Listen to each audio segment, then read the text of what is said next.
Chapter 5. Bad Vibrations. The very same day that Carlton stomped out of the Ministry of Sound in a huff, the place got robbed. An armed team went in there and got about 38 grand's worth of takings. Carlton knew he was certain to get a tug from the robbery squad. It couldn't have looked worse for him. Hours after a bust-up in which Carlton told them to go f*** themselves, the place was turned over. Talk about motive, opportunity and inside information.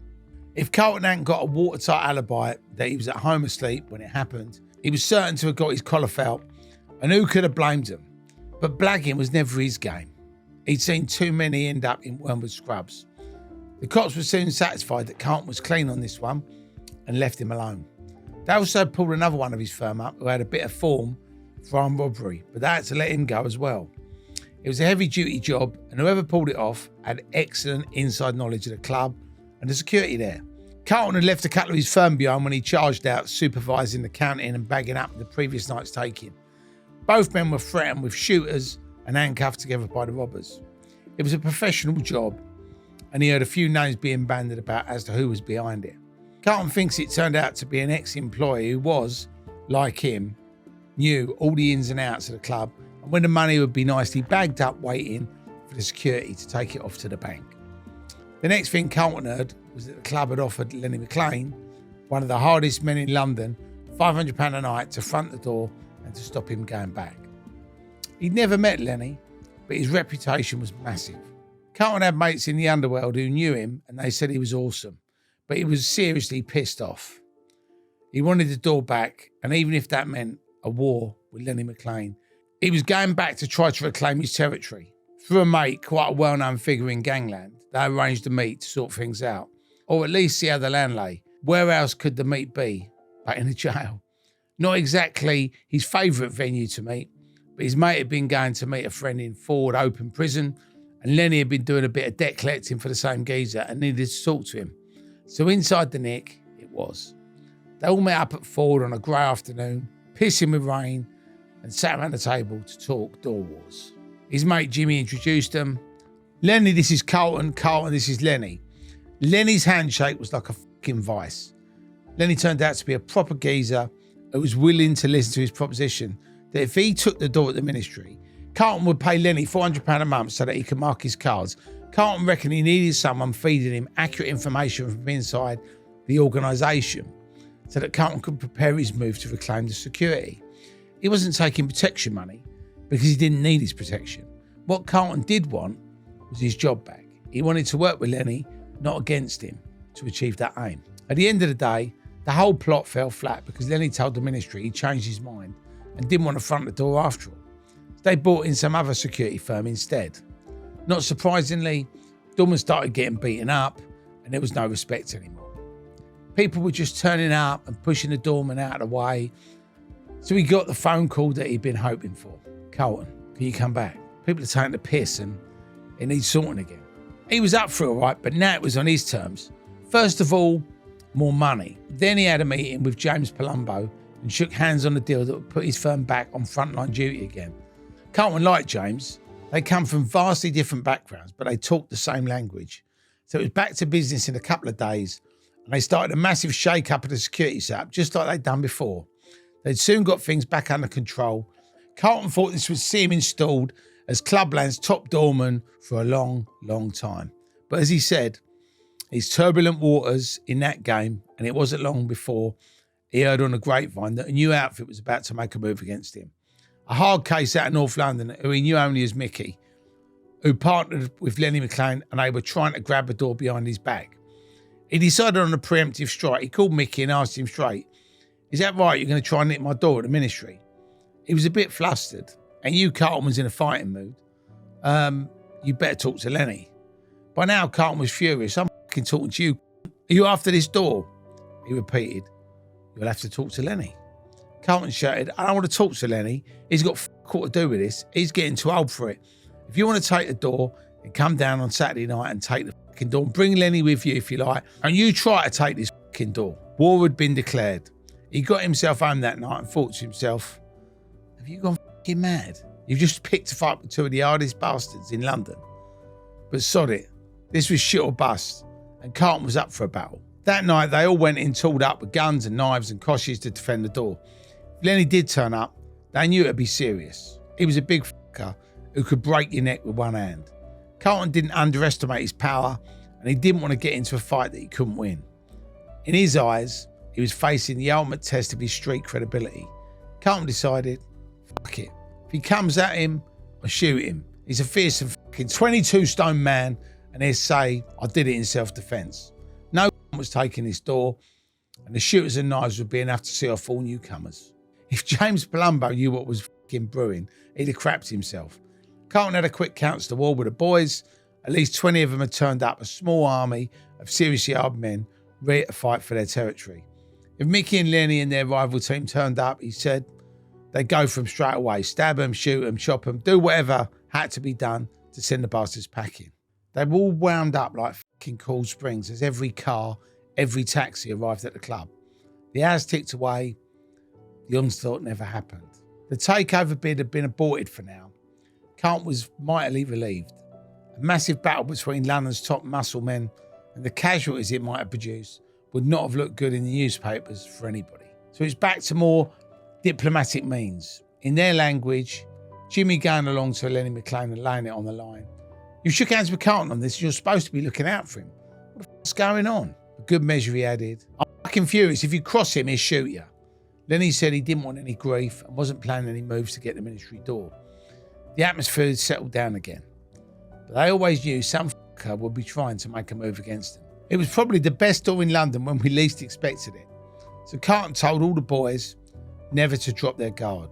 He wasn't sure about Lenny's motives. He'd let him down after shaking his hand and taking his money, then gone behind his back when someone came.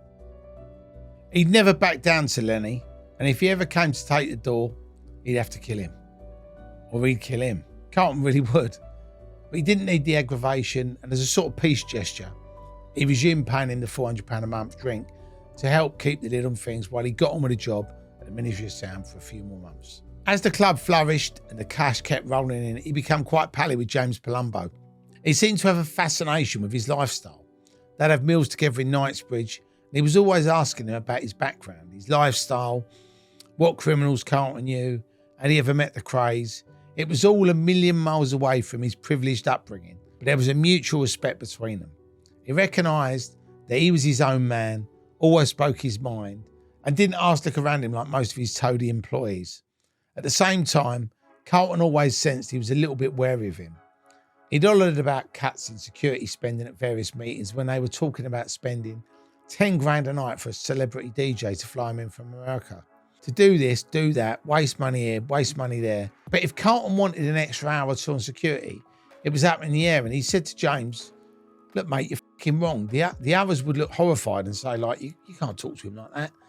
He'd say, if I think he's talking like a, I'll tell him he's talking like a. End of story. Carlton told him if he ran the door, then he would run it his way. He didn't want anyone telling him how to stand, what to wear, or how to talk. But that's it. What was happening, people were treading on his toes. The atmosphere was getting strained yet again. It was another power struggle on the boil. Then came a day Carlton knew he got a Judas on his firm. The management said, look Carlton, they want to keep your security people on, but they want to pay you $250 a week not to come to work. Carlton was dumbstruck, insulted. They wanted to pay him to sit at home doing cool. Had Carlton become that dangerous? That much for liability that they didn't want him on the fucking premises anymore? He thought, no, I'm not having any of this. This is his team and they work for him. If they work, he'll fucking work. Carlton refused to start home. He sensed there was a conspiracy going on to get rid of him altogether. And his fears were confirmed when a copper he knew told him his file had been pulled at New Scotland Yard. That meant only one thing. He was under observation. They were out to get him. The cop, who he'd only just met, worked for the London Transport Police. He was actually a half-decent geezer, and he got him a couple of things like a nice pair of police-issue leather gloves, and they got on okay together. He made no secret about being a cop, but whether he came into the club on official business or just as a punter, he didn't know. Anyway, Carlton asked him once if he'd ever heard anything, if his name ever come up, just to let him know. One night he came in and said, I've got something to tell you. They're trying to set you up. He said, oh, fucking really? Then one of the managers said he wanted to see him at a meeting in a Knightsbridge hotel the next day. When he got there, 2 of his so-called mates, part of his security team, were already sitting with him. The fact they wouldn't look at him in the eye told him all he needed to know. They were at a big table, all official, and they had notebooks in front of them. There was a notebook and pen for him. He said, "What's all this bollocks?" He was told it was so they could all take notes. He lost his rag. Carlton said, "Notes, you soppy c***s. We're all grown men here. Why do you want to take fucking notes? They give you $5,000. No, he said, "No, I want 10 grand. Deal agreed, and he walked out that weekend with a nice 10 grand to follow. After Dorman walked out with him, they were the loyal ones. The others were dogs. They should all have walked out with him. His payoff came in 10 envelopes, each containing £1,000. He told the loyal lads if they couldn't find work, he'd pay them till they got sorted. He knew it was time to move on. He'd had his days at the ministry, and he'd actually had some good money out of it. It was a bit of a no-win situation. You know, his muscle was up for hire again, and he was waiting to see who's going to be the next taker. His next job was at the Sight Club in London's West End. Again, it was a clear-up mission. Dealers had infiltrated, staff were being threatened. Tough treatment was needed. Tough treatment it got. Nobody hurt, mind you, just people knowing where they weren't welcome and what would happen if they stuck their noses around the door again. The wrong faces never got past the door. Within a couple of weeks, they had it running sweet again. 2 months on, and they got the usual crap. "Oh, Carlton, the old Bill have been in asking about you." They're not happy. They're putting CCTV cameras in to catch the dealers, so they won't need you here anymore. So it was time to move on again. It happened all the time. They did the dirty work. They cleaned up the shit. They restored the reputation. People felt good again. Then all of a sudden, they wanted you out. They said it was the police. He was too heavy, but he didn't really know if that was the truth. He thought sometimes he became a challenge. People knew Carlton was a bit of a hard man. He's not the hardest man in the world, but he is hard where it's necessary. And they were worried someone might try to take him on at the door just because of who Carlton was. Some people love that sort of danger thing in clubs, you know, pushing that up with the bouncers to try and impress their mates or girlfriends. It's a dangerous game they're playing, especially with him. Now he's moved right away from the club scene. It's all changed so much that his reputation now works against him. His kind of security work just isn't there anymore, unless it's a mess. The police are happy to let them clean up behind their backs, where they don't want to get their hands dirty, but he doesn't need that anymore. These days he's into heavy duty debt collecting, and they're never short of work. His associates and good friends, Gary Stokes and Jimmy Coleman, are about the best in the business. They're all proper geezers. They've known each other 20 years, and they respect each other and love each other like brothers. They're not into 2-penny, half-penny debt collecting or repossessing poxy cars and washing machines. The stuff they handle involves big money. If someone has been stuffed on a business deal and can't get their money, make one phone call and they're on the case. They'll get their cash. They don't have failures. They take a third or even half of what they get. It sounds a lot, but these are usually debts that we're never going to get paid anyway, so paying after them is better than having call. They also didn't need to advertise. That's not the way it's done. People who need them know where to find them, and they get the call. Gary goes to see someone. He's very well respected in the underworld and knows lots of faces. Then they flop on the people who have welched on the deal, and they sit down and say, "Right, we're the partners behind the scenes. You're dealing with us now." They put 50 lumps into this and they want their money back. They usually find the money real quick. They've just recovered £90,000 for an Asian businessman, a straight guy who piped the cash for a third party to bring a legitimate consignment of drinking from Spain. Nothing hooky, but the people he gave the money to thought he was dodgy, and they decided to rump his ass and keep the 50 grand. They come out with all sorts of dodgy excuses, iffy paperwork, but no booze. They gave the bloke a load of shit until he got so pissed off, he called him in. They had a meet with the bloke behind the scam. He was a real-life Arthur Daly character in a pub garden. They were waiting discreetly inside the boozer with the Asian fella waiting for the Welsher to arrive. The geezer was sat at the table in a beer garden. Carlton went out and walked past him. Didn't say anything, just walked past and went into the car park. Walked all round checking he hadn't got a backup team or old Bill hanging around. They clocked each other, but nothing was said. They said to the Asian guy, "He's outside, go and talk to him and call him out in 5 minutes." Tell him the people who put the money up for the deal are inside the bar and want to meet you. Tell them that they're in this for big bucks and they need it sorted straight away.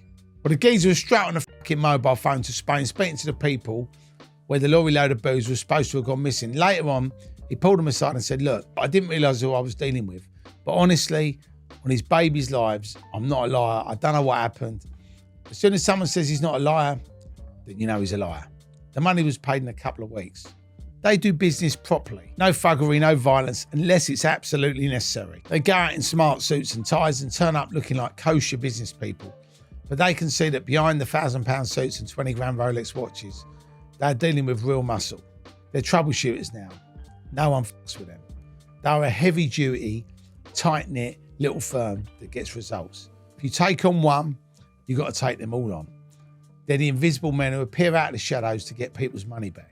If someone puts up a name to try to scare them off, like, I know so-and-so from such and such a firm, it doesn't work.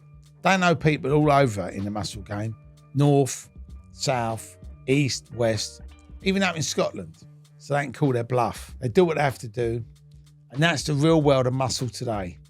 Being a doorman isn't muscle anymore. Nowadays, you can be a fireman all day and a bouncer at night. They're a necessary evil in today's world. A lot of people get ripped off for a lot of money. Some straight, some criminal. They can't get their money back through the courts or through legitimate debt collection agencies. They're just basically told to go fuck themselves. So they step in to even the score. Nobody is ever going to tell them to go fuck themselves. So it may be fear that gets results, but they succeed where others fail. And there's a lot of people out there who are very grateful for that. They succeed on their reputation as much as their tactics. They're all getting on a bit, all in their 40s, but they're still all very well known in the right circles. Gary's dad did 15 years inside, and his family is highly respected. Jimmy's got formed for some legendary acts of gangland violence, and he's very much respected. He's got a bit of form for a bit of actual bodily harm, a bit of drugs, and what have you, and his reputation is as hard muscle. It still holds good. All over London and all over Essex. I mean, you wouldn't mess around with them, would you? They always try to settle matters on neutral territory. They're all family men. They've all got wives, ex-wives, girlfriends and kids. So they never take their problems to someone's house. They'd never turn up mob-handed on someone's door, women and children. It's not their fault the old man has got a problem. They deal with it in a bar, pub, car park, anywhere they can check out in advance to make sure it's not a trap. They make the meet, they choose the place, and if people play ball, nobody gets hurt. They never raise their voices, they sit and talk. That does people. Gary does most of the talking. No one can pull the wool over his eyes. Carlton sat right beside him, looking sinister. Another heavy will sit a few feet away just staring at the bloke. It's enough to make anyone shit themselves. It works. Job done. They pay up. I'm not saying they wouldn't get a bit noisier, a bit heavier if someone didn't cough up, but that hasn't happened yet. Gary has actually got a proper debt collector's license, which covers his straight business, but nowadays they only handle substantial company debts or personal debts where a lot of money is owed. There's no future in repossessing Joe Bloggs' Ford Mondeo or his wife's HP washing machine. The firms that do those jobs are dogs. They go out on a car repossession and phone the police in advance so they're covered. They don't need any help from anybody. Carlton actually remembers a couple of heavies coming to repossess a Granado Scorpio from Tony Tucker, which he bought privately from a mate, not knowing there was still some finance owed. One of them literally tried to grab Tony and pull him out. Tony slammed the door on the geezer. What did he do? He phoned the police and tried to have Tony nick fucking assault. I mean, that's fucking pathetic. It's the same with a lot of doormen now. They take you in the back room to check you out. They maybe give you a slap. But if you slap them back, what do? They call the old bill. They think they're fucking policemen nowadays. They catch someone having a snort of coke in the toilet. Instead of just kicking them out and fucking confiscating the gear, they're straight onto the drug squad, going for the brownie points. The real muscle these days exists in the real underworld. Hardcore gangland, the drug runners, the bodyguards, the firms paid to hurt you, the firms who even kill. Contract muscle in their world. You can make one phone call and for as little as £1,000, you can have someone terminated and stuffed under a motorway bridge. That's not their game. But who's to say if the price was right, they might not just consider a hit or a serious bit of wounding. There is a lot of thieving going on among rival gangs, and they need muscle to look after their interests. If you've just been stuffed out 250 grams worth of cocaine and you know who's done it, you can't call in the plod, but you can organise a bit of muscle to go and sort it out. They are the quiet enforcers. Carlton tells people they are your insurance policy. They're your cover note. You get f***ed, they do the repair work like any other insurance company.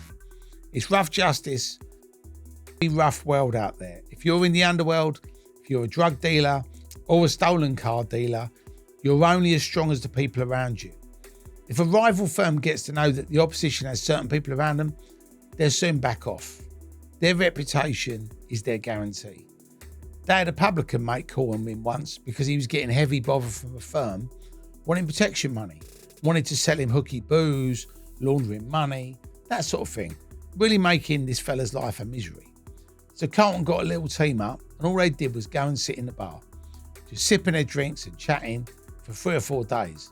And the word got out that they were minding for the licensee and the trouble stopped. Never saw the geezers again.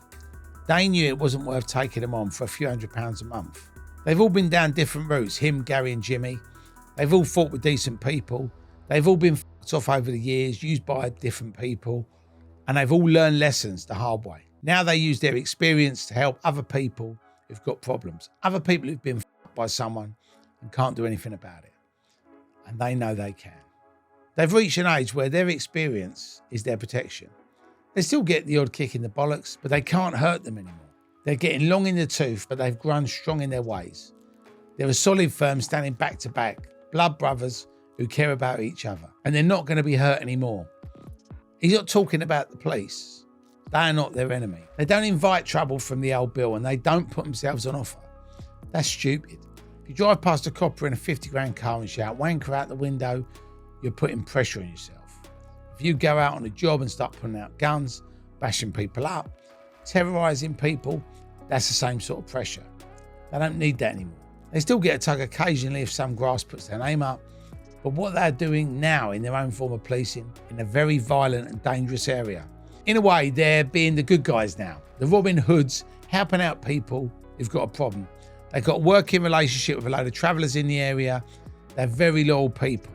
Gary knows them really well. He can make one phone call and have 50 proper travelling boys here within the hour, armed to the teeth and ready to go to war. They're the ultimate backup, awesome muscle. They can go in and wipe an opposition firm out and then disappear off the face of the earth.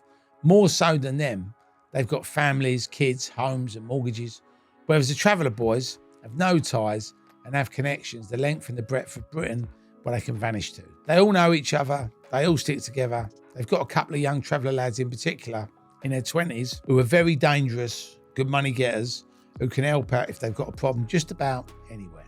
If they want to find someone who's done a runner and they've got a vague inkling where they'll be, they tell them, yes, we got someone there, leave it with us. And before you know it, they've got them. Carlton remembers a mate's son fighting a traveller boy once down in Kent. It's like a proper boxing match. It's a big thing with them. They all love a fucking good scrap. So the traveller boy was backed up by dozens and dozens of his family, relatives from all over the country, and his mate was worried that it might all kick off if the boy lost and it could get really fucking nasty. So he phoned him and said, can you organise some support for the lad?